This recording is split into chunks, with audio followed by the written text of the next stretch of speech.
Guys हमारी इस दुनिया में ऐसी कई सारी जगह है जिसके बारे में आप जितना पढ़ोगे उतना आप उसके गहराई में पहुंचते जाओगे। ऐसी एक जगह है जिसके बारे में शायद से आपको पढ़ना चाहिए, जिसके बारे में आपको सुनना चाहिए, समझना चाहिए। क्योंकि अगर आपने मेरे सारे चैनल के सारे वीडियोस देखे हैं, सारे हॉरर है, एक से लेकर एक है, खतरनाक से लेकर खतरनाक स्टोरीज है।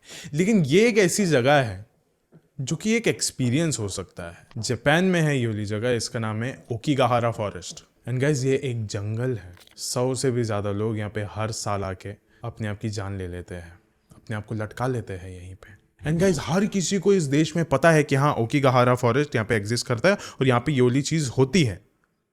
और ये चीज़ सबको पता है, even to the government. And guys अभी तो वहाँ की गवर्नमेंट एक अलग ही चीज़ करती है कि लोगों को अभी इतला ही नहीं करती कि कितने लोगों ने वहाँ पे जाके आत्महत्या करी है। पहले बताया जाता था कि मतलब 100 लोगों ने आत्महत्या करी है, 100 लोगों ने जान ली है, 105 लोग, 110 लोग। लेकिन अभी तो बताते ही नहीं है इसके बारे में, क्योंकि इतने ज़्यादा नंबर बढ़ चुके हैं। अभी उनको खुद को शर्म आ रही है कि हमारे लोग आत्महत्या कर ले वहाँ पे जाके। गाइस यहाँ की जो आत्माएं हैं वो थोड़ी सी अलग है। जैसे आप सबको पता है कि अच्छी आत्माएं होती है तो बुरी आत्माएं भी होती है, लेकिन यहाँ की आत्मा सिर्फ और सिर्फ बदले की आग के साथ रहती है। यहाँ की आत्मा सबसे ज़्यादा खतरनाक होती है। अगर कोई यहाँ पे जाएगा तो मुझे नहीं लगता वो जिंदा लौटकर वापस आएगा। जब मैं इसकी कहानी पढ़ रहा था तो मुझे एक बहुत ही यूनिक कहानी पता चली, एक टीवी रिपोर्टर की कहानी, जो कि इस ओकिगाहारा फॉरेस्ट में गया। उसने क्या क्या चीज़ों का सामना किया है guys, seriously it was really very dangerous and very very haunted for me to hear it. इन शायद से आपको भी सुनना चाहिए। उससे पहले, ये वीडियो शुरू करने से पहले ऐसे ही और horror, mysterious and historical videos देखने के लिए सब्सक्राइब कर दीजिए इस चैनल को। अब ये कहानी शुरू होती है। गैस जापान के अंदर रॉब गिलहुली नाम का एक राइटर रहा करता था, जो कि जापान में पिछले 2 डेकेड से था, यानी कुछ तकरीबन 20 साल से था। ये एक बार की बात है कि वो बस से जा रहा था। उसके सीट के एग्जैक्ट सामने 2 लोग बैठे हुए थे। वो दोनों लोग किसी ओकिगाहारा फॉरेस्ट के बारे में बात कर रहे थे कि कैसे यहाँ पे हर साल सैकड़ों लोग जाते हैं और अपनी जान देकर वापस आते हैं। जान दे देते हैं अपनी। 100-200 के अराउंड कुछ होते हैं ये लोग। पीछे बैठा हुआ था रॉब, और वो सोच रहा था कि ऐसा क्या होगा यहाँ पे। उसका दिमाग वहीं पे लगा हुआ था कि एक फॉरेस्ट है जहाँ पे इतने लोग जाके आत्महत्या कर लेते हैं, अपनी जान दे देते हैं, कुछ तो होगा वहाँ पे। मैं भी जापान में रह रहा हूँ, पिछले 20 साल से रह रहा हूँ, और आज तक मैं कभी यहाँ पे गया नहीं। मेरे राइटिंग के लिए, मेरे कंटेंट के लिए इससे बेहतर जगह हो ही नहीं सकती। तो रॉब ने वहीं पे ठान ली कि मैं जाऊंगा और जाके इस जगह को एक्सप्लोर करके आऊंगा, चाहे कुछ भी हो जाए। गाइस अब रॉब तो उस जगह पे जाना ही चाहता था, लेकिन कुछ काम वगैरह की वजह से वो नहीं जा पाया वहाँ पे। अभी काफी दिन बीत गए इस बातों को, शायद से हफ्ते बीत गए होंगे। एंड वो लाइक अपने काम में एकदम मसरूफ रहता था, लोगों के साथ काम करता रहता था, अपने ऑफिस के अपने टीममेट्स के साथ नई नई खबरों पे काम कर रहा था। जापान में उस वक्त गाइस विंटर का मौसम था, लाइक बर्फ वगैरह सब कुछ, एकदम फुल ठंड का माहौल है। एंड उसी वक्त उसको एक ऐसी खबर आती है कि उसी के ऑफिस का एक उसका कलीग ने आत्महत्या करी है जापान के किसी जंगल में। तो उसने पता किया तो ये वही जंगल था ओकिगाहारा। उसके दिमाग में फट से उन दोनों ही लोगों की छवि आई सामने, जो उस बस में उनको मिले थे, जो कि ओकिगाहारा फॉरेस्ट के बारे में बात कर रहे थे। इसने कहा कि कुछ तो होगा कि ये इतना ज़्यादा लोगों को इन्फ्लुएंस कर रहा है यहाँ पे आके अपनी जान दे देने का। कुछ तो होगा यार यहाँ पे। सो ना इस बार चाहे काम रोके या कुछ भी रोके, मैं जाऊँगा ओकिगाहारा फॉरेस्ट और वहीं पे बैठ के आर्टिकल लिखूंगा। और वो आर्टिकल भी उसी के बारे में होगा, ओकिगाहारा फॉरेस्ट के बारे में। रॉब अगले ही दिन ओकिगाहारा फॉरेस्ट के लिए निकलता है।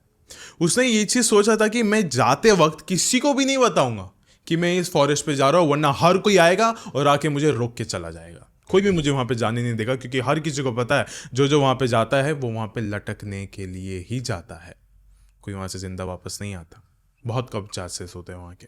वो निकलता है, अपने ऑफिस के आवर्स जैसे ही खत्म हुए वो वहाँ से निकलता है एंड ओकिगाहारा फॉरेस्ट के एग्जैक्ट सामने आके खड़ा हो जाता है। वो देखता है कि ये तो एक नॉर्मल जंगल जैसा ही है, नॉर्मल जंगल है, बस थोड़ा सा अलग है।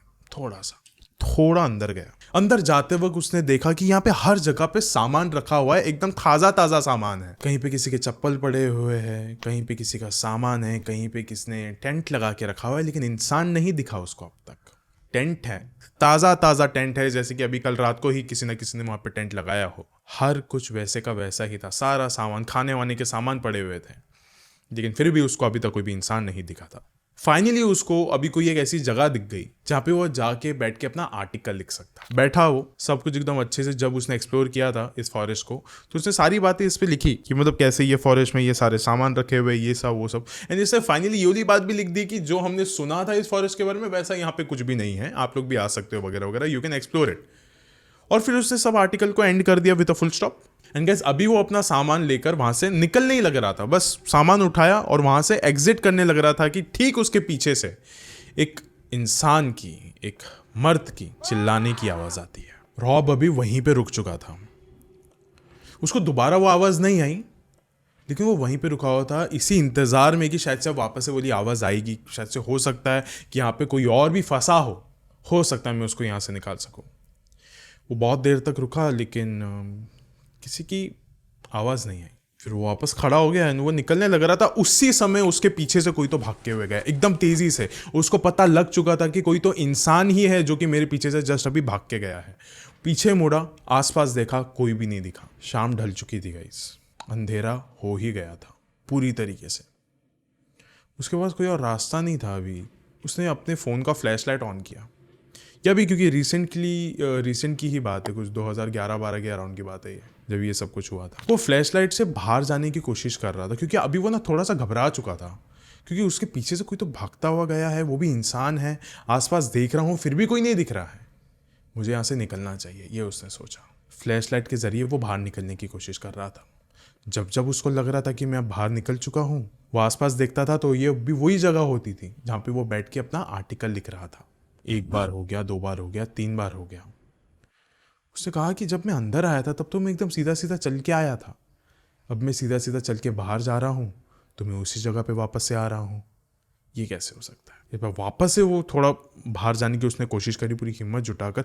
उसी दौरान पीछे से एक इंसान की चीखने की आवाज़ आती है, और इस बार जो रॉब था उसने ये नहीं सोचा कि अब मैं यहाँ से डर के भागूंगा, मैं इसीलिए तो आया हूँ यहाँ पे, मैं कंटेंट के लिए आया हूँ, अपने आर्टिकल के लिए आया हूँ, मैं जाऊँगा और जाके देख के आऊँगा कि कौन है ये इंसान, या फिर जो अंदर से चिल्ला रहा है, वो भी इतने गहरे जंगल में से, मैं जाके देखूंगा। और वो वहाँ पे गया।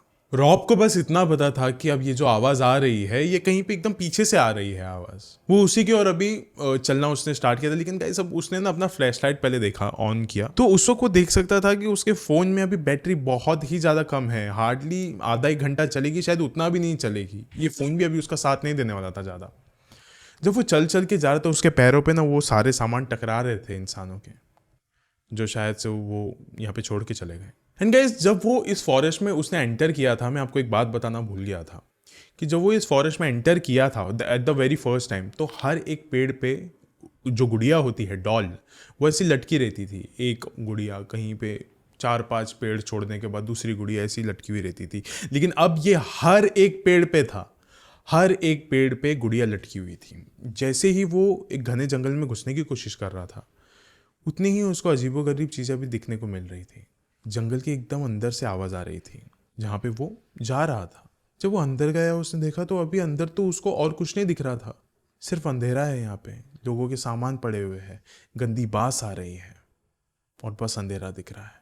कुछ देर बाद उसको दोबारा से चीखने की आवाज़ आई, लेकिन ये चीखने की आवाज़ अभी उसको वहाँ से आ रही थी जहाँ पे वो बैठ के आर्टिकल लिख रहा था, वहाँ से। उसने कहा अब मैं क्या करूँ, ये क्या हो रहा है, क्या कोई मेरे साथ मजाक कर रहा है, या फिर वाकई में यहाँ पे कोई ना कोई फंसा हुआ है जिसकी मुझे मदद करनी है। फिर उसने वापस से वहाँ पे जाने की कोशिश करी, उस आवाज़ का उसने पीछा करने की कोशिश करी, और गैस व्हाट, वापस से तेजी से उसके पीछे से कोई भागते हुए जाता है। गाइस अब हर कदम पर रॉब को किसी ना किसी के होने का एहसास हो रहा था।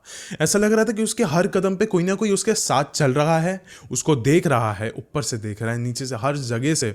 उसको ये शायद से हेल्यूसिनेशंस हो रहे थे, लेकिन उसको ना एक साइड पे ये भी लग रहा था कि ये सब कुछ सच है। उसके दिमाग में ये वाली चीज़ें भी आ रही थी, लाइक एज अ राइटर भी वो ये वाली चीज़ सोच सकता था, अगर ये सारी चीज़ें किसी आम इंसान के साथ हो जो कुछ ढूंढने के लिए नहीं आया है यहाँ पे, शायद से वो सिर्फ शांति के लिए आया था, और उसके साथ अगर ये सारी चीज़ें होगी तो ये लाइक लाजमी सी बात है कि वो अपनी जान यहीं पे दे देगा। ये सारी चीज़ें, कोई उसके पीछे से चल के हुए जाएगा, किसी को चीखने चिल्लाने की आवाज़ें सुनाई देगा, इतना ज़्यादा अंधेरा दिखाई देगा, गहरा जंगल होगा जहाँ पे इंसान के अलावा कोई नहीं, सिर्फ मुर्दे हैं, तो इंसान उसमें शामिल होने की कोशिश करेगा, अपने आप की जान देने की भी कोशिश करेगा, जो कि यहाँ पे हर कोई शायद से करता आ रहा है इतने समय से।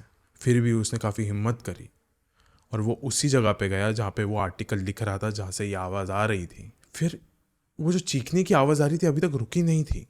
फिर उसने देखा कि वो जहाँ पे बैठा हुआ था वापस से वो वहीं पे जाके बैठ गया कि आवाज़ आ कहीं से रही है। फिर वो जहाँ पे बैठा था उसने ऊपर ऐसा देखा अपने, वहाँ पे एक लाश लटकी हुई थी। एक ऐसी लाश थी जो बहुत पुरानी थी, सड़ चुकी थी, जो कीड़े होते, कीड़े उसके बदन से बाहर आ रहे, थोड़े अंदर जा रहे हैं, एकदम सड़ चुकी थी, डीकम्पोज हो चुकी थी।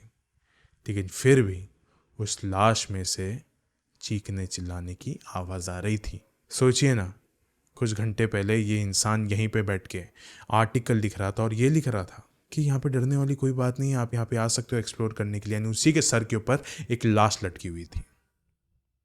सोचिए। एंड गाइज वो बहुत ज़्यादा घबरा चुका था। वो अपने सीट से जैसे ही उठा, उसको आस पास से चारों ओर से सिर्फ और सिर्फ चीखने चिल्लाने की आवाज़ें आ रही थी। हर कोई चीख रहा था उस जंगल में। कौन था कुछ नहीं पता, बस चीखने की आवाज़ें सुनाई दे रही थी। रॉब बहुत ही ज़्यादा डर चुका था। सारा सामान उसने वहीं पे फेंका ओकिगाहारा फॉरेस्ट में, और वो वहाँ से भागता हुआ निकला। वो जैसे ही भाग रहा था, इधर उधर भाग रहा था, चीखने चिल्लाने की आवाज़ें तो आ रही थी, लेकिन कहीं फाइनली उसको उसकी डेस्टिनेशन मिली, वो रास्ता मिला जहाँ से वो आया था। वो उसने एकदम ठीक अपने सामने देखा कि उसकी गाड़ी खड़ी है। वो अपनी गाड़ी की तरफ पहुंचा। एंड गाइस, ये अभी ऐसा लग रहा था कि वो जो रूह थी ना उस लाश की, वो सिर्फ रॉब को देखना चाहती थी, और इसके लिए आज रॉब वहाँ से बाहर निकल रहा है। उसको देख लिया, बस अब वो वहाँ से बाहर निकल रहा है। गाड़ी में गया, गाड़ी को उसने स्टार्ट किया, अपने सामान वगैरह सब की उसने फिक्र छोड़ दी कि ये सामान आया था मेरे साथ, इसको ओकिगाहारा फॉरेस्ट में ही मैं छोड़ के निकल रहा हूँ। और अगले ही दिन रॉब ने बहुत सारे पुलिस ऑफिसर्स को लेके आया था यहाँ पे ओकिगाहारा फॉरेस्ट में इस लाश के बारे में बताने के लिए। एंड गाइस, ऐसा नहीं था कि ये रॉब के कोई हेल्यूसिनेशन था, वहम था, नहीं। जब उसे पुलिस ऑफिसर्स को लाया था यहाँ पे, वाकई में वही वाली लाश लटकी हुई थी, सड़ी हुई थी, उसमें से कीड़े निकल रहे थे। ठीक वैसे ही थी जैसे कि रॉब ने एक दिन पहले देखा था। और पुलिस ऑफिसर्स ने भी कंफर्म किया कि हाँ, ये बात तो आपकी एकदम सही है ये वाली लाश। एंड गाइस, फिर ये तो वहीं पे गया था जहाँ पे उसने अपना सामान छोड़ा था, तो उसको उसका सामान मिल गया, सब चीज़ एकदम सही सलामत था। उसने अपना सामान उठाया और अब वो वहाँ से पुलिस ऑफिसर्स के साथ निकल गया। भले वो लाश सड़ी हुई थी, लेकिन जब रॉब ने उसको पीछे मुड़ के एक आखिरी बार देखा ओकिगाहारा फॉरेस्ट की तरफ, तब ये लाश रॉब की तरफ घूर के देख रही थी। लाश की आंखें खुली थी और लाश मुस्कुरा रही थी। उस वक्त ये सारी चीज़ें हो सकती थी, ये वापस ये सारी चीज़ें वो पुलिस ऑफिसर्स को बता सकता था, लेकिन उसने ये सारी चीज़ों को ना एक मिस्ट्री में ही क्लोज करने का सोचा। मैं इसके बारे में कुछ बोलना ही नहीं चाहूँगा, सिर्फ अपने आर्टिकल्स में लिखना चाहूँगा। वो वहाँ से निकल गया।